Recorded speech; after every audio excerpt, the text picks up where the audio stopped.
All right, thanks for joining. We're going to do something a little bit different. We're going to go into some of the comments. It's a public forum, and here's the disclaimer.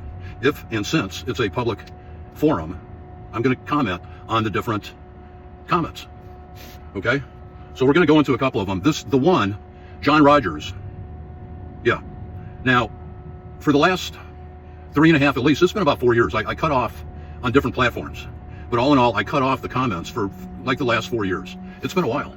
And yeah, it hardly gets in the eyeballs, but that's not why we do what we do. And I've had my detractors. You have no idea. Some of the people that comment. And, many of you think that I talk about the same things over and over again. This is true. But people don't get it. People don't get it. I'm serious. As an example, this is not far-fetched. You can say 1 and 1 equals 2 all day long, but they're going to come back and give you a different response to the effect that 1 and 1 does not equal 2. 1 and 1 equals 3, because we're progressive. We do things differently.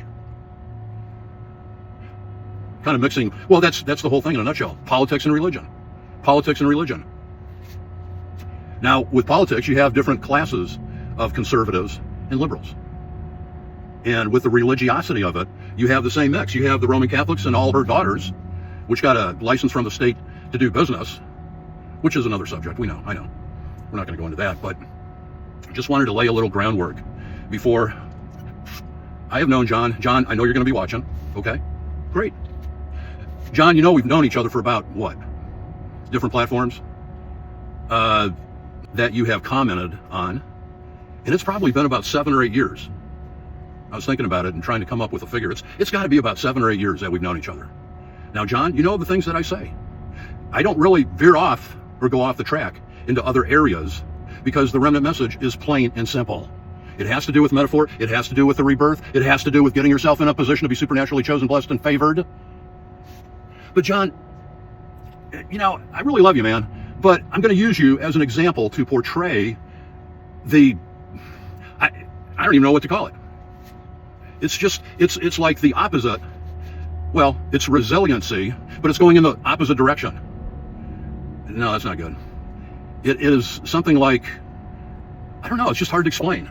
It's really hard to explain. Because you can explain one thing, and people just won't get it. They just won't see what it is that you're talking about. It's like the Lord said, you have eyes to see and ears to hear, but you're not, paraphrasing, you're not going to get it. You're just not going to get it. So, John, let's go into what you had to say.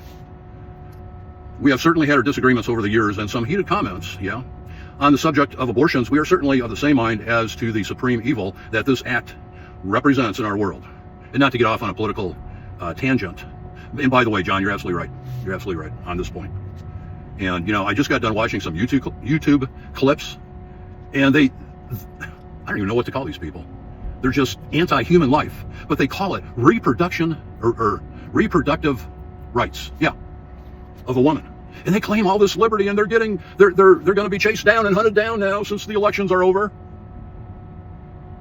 But they claim all this democracy and liberty, but at the same time, they want to be able, at will, at any time during the gestation cycle, to kill their unborn. Where's the freedom in that? Where? I don't see any freedom in that. I see death. But you're talking about all these rights of foreigners and everybody else, but you can't even talk about the rights of an unborn child. What is wrong with you people?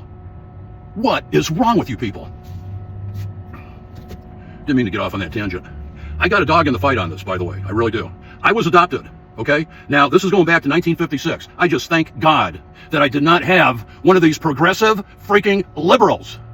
These communist progressive liberals as a parent, as a mother. She wanted me to go to a good home and all of that, so she didn't abort me. And I know a lot of you are going to be thinking, well, she should have done that. I know how you are, but you're missing the point. Because the hypocrisy, the blatant, just in-your-face hypocrisy, for whatever reason, they just don't get it. They don't see it. It's not for their eyes. They don't hear it when other people talk about it. Oh no, we preserve the woman's right for her reproduction. No, what you're doing is legalizing abortion. You're legalizing death. You're legalizing killing. What is wrong with you people? Didn't want to get off on that tangent, but here we go. We're going to read a couple more comments here. See what we got. Okay, so we're going to get back to you, John. I just had a feeling. I just kind of knew that you were laying low when you reestablished contact and that you were going to break out. You were going to have a breakout move, and here it is. We're going to read it right now. I knew that you're going to come back. Old style. And here it is. According to the Bible, oh, I love it so far, John. The 144,000 are 12,000 Hebrew men of the 12 tribes of which are in the world during the last days. John, I talk incessantly, all the time, without stopping, for years now, many years, about who exactly comprise these 12 tribes of 12,000. In other words, 12 times 12 is 144,000. Who they are and how they're classified and what they mean in the whole scheme of things going through the tribulation. I have pointed out ad nauseum, ad infinitum, that means a lot, John, about how these 12,000 from each tribe, that the two main components, John, listen up, please, that number one, that they are male virgins. See, now what happened, John? Let's kind of reel back here and read the Bible. Let's do that. But let's do it in its entirety and not pick and choose or do some illustrious gymnastical cherry picking like so many people do. Because we need to take into consideration the fact that those 12 tribes went away at the cross of Jesus Christ. They're not coming back. They are anti, against, in place of, or diminishing the finished work of Jesus Christ on the cross, John. How many times have I said that? How many times have I repeated that? How many times have you not listened and opened up your ears and your spiritual eyes to see that? It's not coming back. You got the wrong Israel, John. And the fact, the other component of it is that they have no guile in their mouth. I've said this probably a good 200 times, I would imagine, is that a dentist will not go up to them in this qualification period to check out every one of the ones in the 144,000 and say, open up your mouth. I want to see if you have any guile in your mouth. John, that's not going to happen. John, do you remember when the Lord told Nathanael that he saw him under the fig tree? I think it was a fig tree or olive tree, whichever. One of those two, under the olive tree. And he said, behold, a true Israelite in whom is no guile. I'll leave it there for you, John. We need to have the eyes to see this and the ears to hear this, John. Please get with the program. 1 second. Let's do this one over. According to the Bible, the 144,000 are 12,000 Hebrew men of the 12 tribes which are in the world during the last days. So if you want to be a literal linearist, John, and I got to ask you this question. Are you a 7-year dispensational pre-trib rapture cultist, John? I kind of think you are. I don't know, but that's, you've never said. Are you? It wouldn't surprise me if you said yes. And you go on to say, here's your last sentence.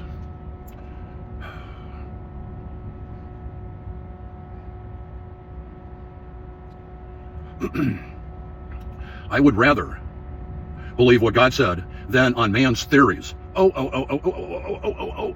John, thank you for saying that. John, here's what I'm going to do. I'm going to print your response out, and I'm going to read portions of it every time I come on the air. How about that? Oh, so right now you want to talk about how did you put that again? Man's theories. Really, John? Oh, there's no culpability in your camp. Oh, no. Oh, how you take things out of context? How you pick and choose? How you cherry pick?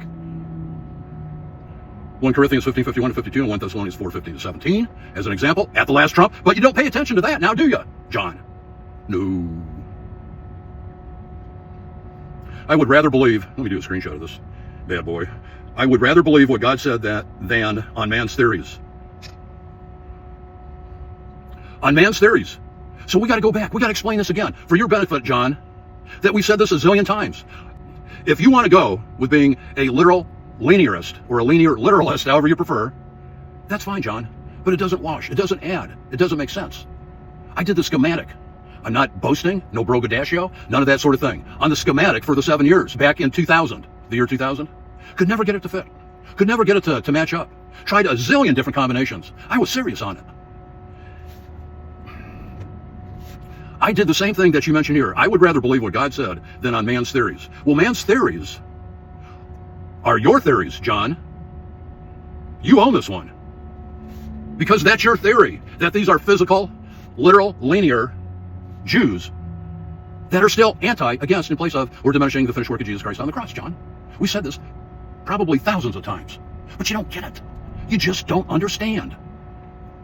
So it's not going to, you have to, it's like the Lord said. I used to argue this growing up with the Roman Catholics. I was a Roman Catholic for 42 years. Many of you know that. I left in April of 1998, okay? I used to argue the fact. Well, when Christ said, unless you eat this body and drink this blood, his body and blood, then that person will have no part with him in his kingdom. So I'd say to the Roman Catholics, my peer group, in other words, elders, whoever. Well, if that be the case, then why are you calling me a fundamentalist when you're the fundamentalist? You're the one that is blaming me for what you're guilty of, because you believe it's a substantiation of the Eucharist. All the Roman Catholics know what I'm just giving this as an example, just as a ad hoc example. And that was like throwing gasoline on a bonfire. Oh yeah. Oh yeah. That was fight out at the OK Corral. Yeah. So, if you believe, John, here's the matching up of what was just said. If you believe, I would rather believe what God said than on man's theories. So you're going to have to believe that these 144,000, according to your hermeneutics, your exegesis, you're going to have to believe, John, this is all on you. You own this one. That the 144,000 are in the flesh, young 18-year-old men that are virgins, that didn't have their knee touched when they were on a bus in Tel Aviv or anything like that. And they have no physical guile in their mouth because they've been checked out by dentists. Do you see the problem, John? Because Christ was talking metaphorically. Christ was talking metaphorically. People still don't understand him, even to this day. And it's still 11/8/24. Even to this day. We'll close it out here in a couple minutes. I need some coffee. I haven't had any coffee today. How strange is that? To me, that's strange. John, look, I appreciate the fact that you buddied up to me, but what you're saying right there is just a tad disingenuous of your character, John, because you weren't forthright with me, that you wanted to buddy up, and now you're hitting in an area that you can't support. I'll be nice about it. Because what happens if you go over to chapter 13 of Revelation, John? What happens when you do that? Because the beast that comes up out of the water, I have said this bunches of times. Rachel, big long neck, Mad Cow Maddox is going to be out there from MSNBC or whatever it is. She's going to be filming. She's going to be saying, hey guys, pan over to the right, because you're going to get to see a beast come up out of the water. You're going to see 144,000 of the tribe of Israel that went away from 66 to 70 AD, all the way to May 14, 15, 1948. But you're going to see, according to that, proper in keeping with the standards. Okay, John? You're a linear literalist. Linear literalist. You're a literalist, John.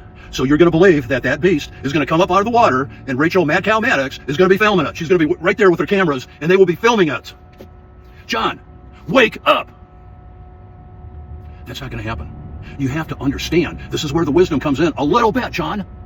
A little bit. That physical, that final thought, that physicality. And I hope you do come around, John. I used to be a Roman Catholic, like I said, for 42 years. I left the Roman Catholic Church. I won't go into the minutia of all the whys and all that. But it was April of 1998. I bounced around. I became, you guessed it, 7-year pre-trib dispensational rapture cultist. Oh yeah. Oh yeah. I was a linear literalist, 7 years. I misread Daniel 9:24 to 27. And it's after the 62 weeks, John, which is the front part of Christ's ministry. So if you say it's 7 years, John, you're taking away Christ's ministry because it's after the 62 weeks. You can't get around it, John. You can't get around it. You might as well just go with the flow. What you're doing is disregarding the facts in order to sustain your relationship. You've never told me, John, where you're coming from. That's why I'm guessing that you're a 7-year dispensational pre-trib rapture cultist. Okay? So anyway, I was in that milieu for a few years, came out of that. Whew, it's like dopamine for the mind. Because when you believe, it's like a security blanket. The Roman Catholics have it out of 2 Maccabees, which is a non-canonical book. You know, with purgatory.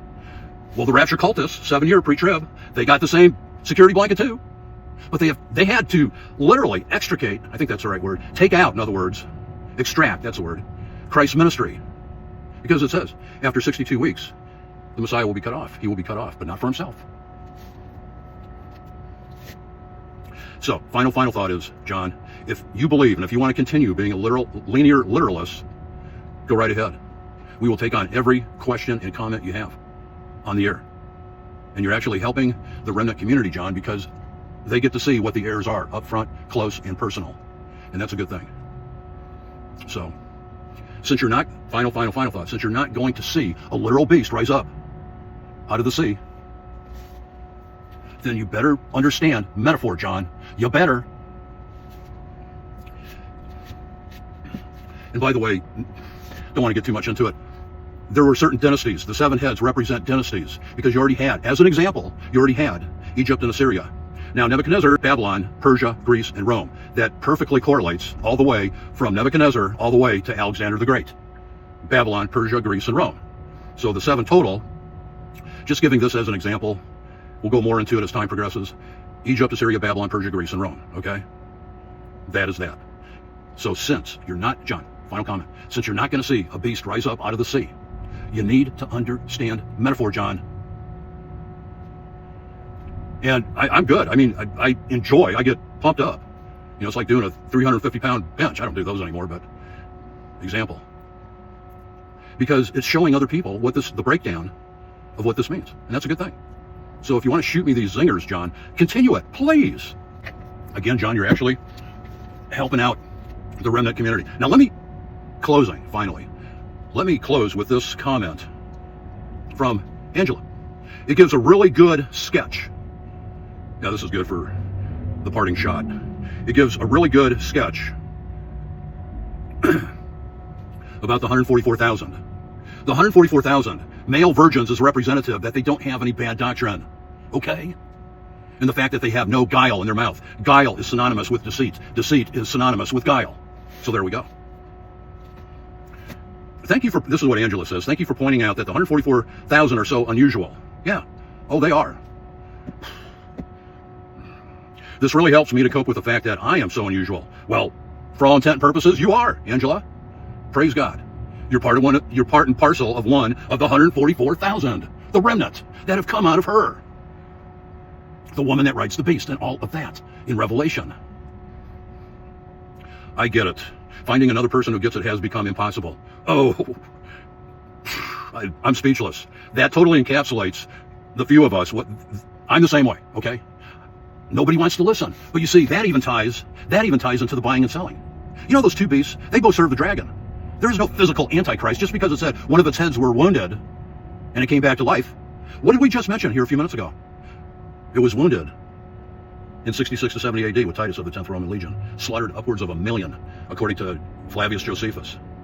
From that point all the way to May 15, 1947. John, that wound got healed. It's right there in chapter 13 of Revelation. It's backed up. Correlates perfectly in sync with what it says in chapter 17 about the beast that was, is not, and yet shall ascend out of the bottomless pit. John, you're getting the stuff wrong, bud. My friend, you're getting the stuff wrong. Okay? We are spiritual Jews. That's what it says in Romans 2:28-29.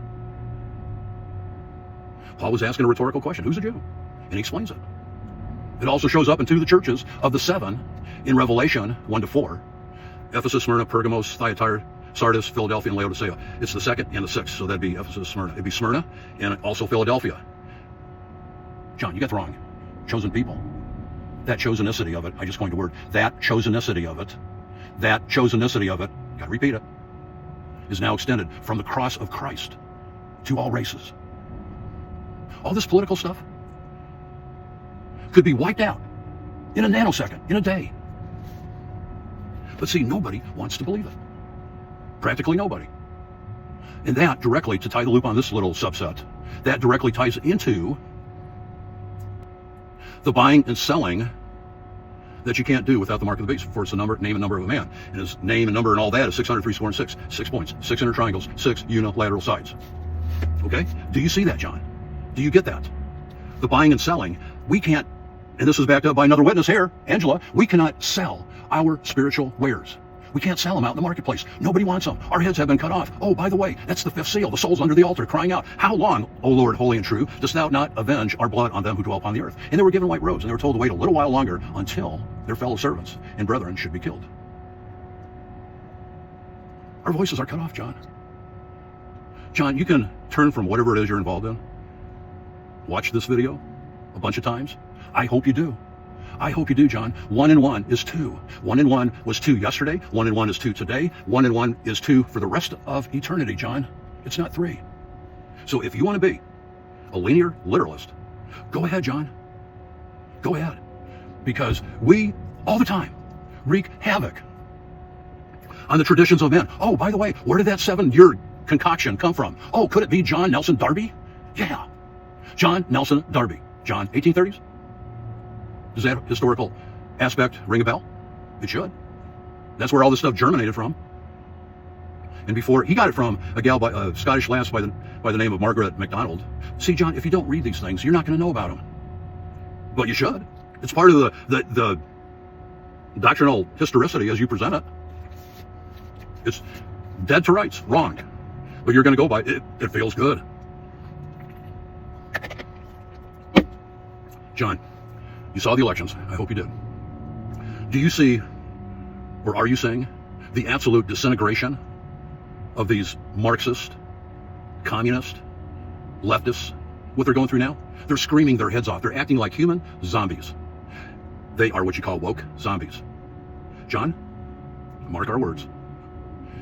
If you don't get lined up with the right doctrine, if you don't do that, that same thing is going to happen to the woman who rides the beast. You're seeing this beast with its two-fronted polarity that is going to be at each other's throats. That will not bode well, is not boding well. It's already started. And the same things that they accuse us of, they're the ones who are guilty. Just some things to consider.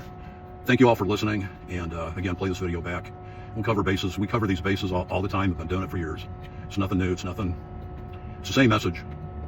To get ourselves in a position to be supernaturally chosen, blessed, and favored. Because God always preserves a remnant.